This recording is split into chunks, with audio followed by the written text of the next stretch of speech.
Mega Nine TV. Neat paper లీకేజీకి వ్యతిరేకంగా cockroach Janata party సామాజిక కార్యకర్త సోనం వాంగ్చుక్ ఆధ్వర్యంలో 37 రోజుల పాటు దేశవ్యాప్తంగా జరిగిన ఆందోళనలు ఎంతటి సంచలనం సృష్టించాయో అందరికీ తెలిసిందే. జూలై 25వ తేదీన కేంద్ర విద్యాశాఖ మంత్రి ధర్మేంద్ర ప్రధాన్ రాజీనామా చేయడంతో ఆ ఆందోళనను వారు తాత్కాలికంగా విరమించారు. ఆ సమయంలో విద్యార్థులపై పెట్టిన కేసులు ఎత్తివేస్తామని, పేపర్ లీకేజీని అరికట్టేలా కొత్త చట్టం తెస్తామని కేంద్ర మంత్రులు జేపీ నడ్డా, జితేంద్ర సింగ్ సీజేపీకి హామీ ఇచ్చారు. కానీ ఆ హామీలు గాలికి వదిలేసి ప్రభుత్వం తమను మోసం చేసిందని సీజేపీ నేతలు ఇప్పుడు మరోసారి రోడ్డెక్కే ఆలోచనలో ఉన్నారు. తాజాగా న్యూఢిల్లీలో ఒక ప్రెస్ మీట్ ఏర్పాటు చేసి కేంద్రానికి స్ట్రాంగ్ అల్టిమేటం జారీ చేశారు. ఆందోళనకారులపై ఎలాంటి పోలీసు చర్యలు ఉండవని జరిగిన ఒప్పందాన్ని ప్రభుత్వం పూర్తిగా ఉల్లంఘించిందని సీజేపీ ప్రతినిధి అశుతోష్ రాంకా ఫైర్ అయ్యారు. కేంద్ర ప్రభుత్వంతో కుదిరిన ఒప్పందాన్ని ఉల్లంఘిస్తే మళ్లీ ఆందోళనకు దిగుతామని హెచ్చరికలు జారీ చేశారు.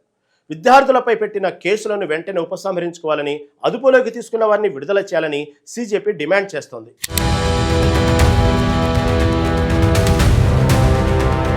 కేంద్ర మంత్రులు జగత్ ప్రకాష్ నడ్డా, డాక్టర్ జితేంద్ర సింగ్లను ఉద్దేశించి సీజేపీ ప్రతినిధి అశుతోష్ రాంకా సోమవారం ట్విట్టర్లో ఒక పోస్టు చేశారు. ఆందోళనకారులపై పోలీసులు చర్యలు ఉండవన్న ఒప్పందాన్ని కేంద్రం పూర్తిగా ఉల్లంఘిస్తుందని ఆయన ఆరోపించారు.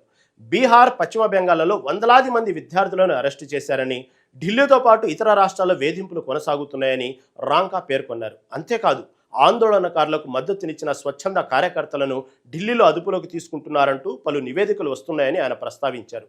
ఇది ప్రజాస్వామ్య విరుద్ధమని సీజేపీ నేతలు తీవ్రంగా ఖండించారు. కేంద్రం అరెస్టుల విషయంలో దారుణంగా వ్యవహరిస్తుందని, నిరసనకారులపై భారత శిక్షా స్మృతిలోని కఠినమైన సెక్షన్ల కింద కేసులు నమోదు చేస్తుందని రాంకా ఆరోపించారు. బీహార్లో సుమారు 300 మందికి పైగా విద్యార్థులను అరెస్టు చేయగా, పశ్చిమ బెంగాల్లో కూడా పెద్ద సంఖ్యలో అదుపులోకి తీసుకున్నారు. ఢిల్లీలో పలు స్వచ్ఛంద సంస్థల కార్యకర్తలను కూడా టార్గెట్ చేశారని, వారికి న్యాయ సహాయం అందకుండా అడ్డుకుంటున్నారని నివేదించబడింది. ఇది ప్రాథమిక హక్కులను ఉల్లంఘించడమేనని, ప్రజాస్వామ్యంలో నిరసనను తెలియజేసే హక్కును కాలరాయడమేనని సీజేపీ తీవ్రంగా ధ్వజమెత్తింది.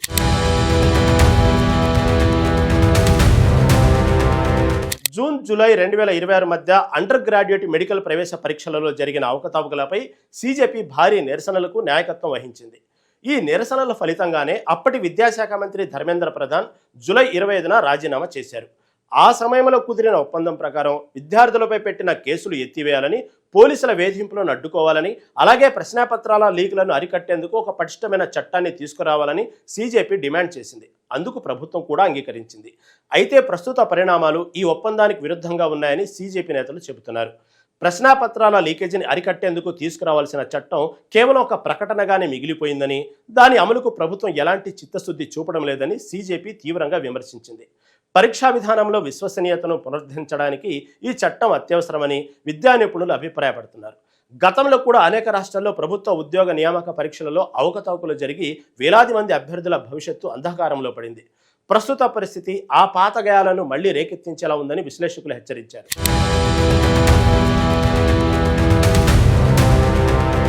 అస్సాం, పశ్చిమ బెంగాల్, బీహార్లలో విద్యార్థులు ఇతర ఆందోళనకారులను లక్ష్యంగా చేసుకుని అరెస్టులు జరుగుతున్నాయని, తమకు అనేక నివేదికలు వస్తున్నాయని సీజేపీ ప్రధాన ప్రతినిధి సౌరదాస్ ఆందోళన వ్యక్తం చేశారు.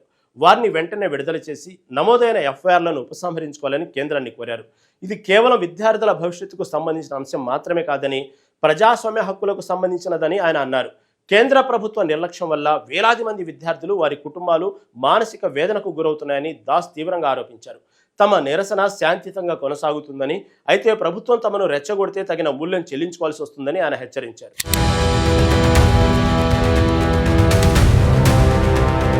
ఇకపై ఢిల్లీ పోలీసులు కానీ, కేంద్ర దర్యాప్తు సంస్థలు కానీ, లేదా బీజేపీ మిత్రపక్షాలు పాలిస్తున్న రాష్ట్రాల పోలీసులు కానీ ఆందోళనకారులపై కొత్తగా ఎఫ్ఐఆర్లు నమోదు చేయకూడదని సీజేపీ ప్రధాన ప్రతినిధి సౌరదాస్ స్పష్టం చేశారు.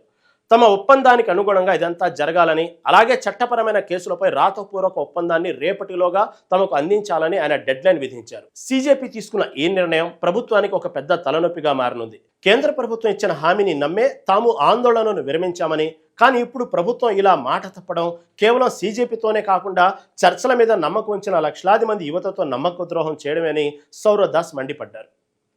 కేంద్ర మంత్రులు తక్షణమే స్పందించి తాము ఇచ్చిన మాటను నిలబెట్టుకోవాలని, లేదంటే దేశవ్యాప్తంగా మళ్లీ ఆందోళనలకు దిగుతామని వారు కుండ బద్దలు కొట్టారు. కేవలం వాగ్దానాలు చేయటమే కాదు, వాటిని నెరవేర్చినప్పుడే ప్రభుత్వానికి క్రెడిబిలిటీ ఉంటుందని వారు గుర్తు చేశారు.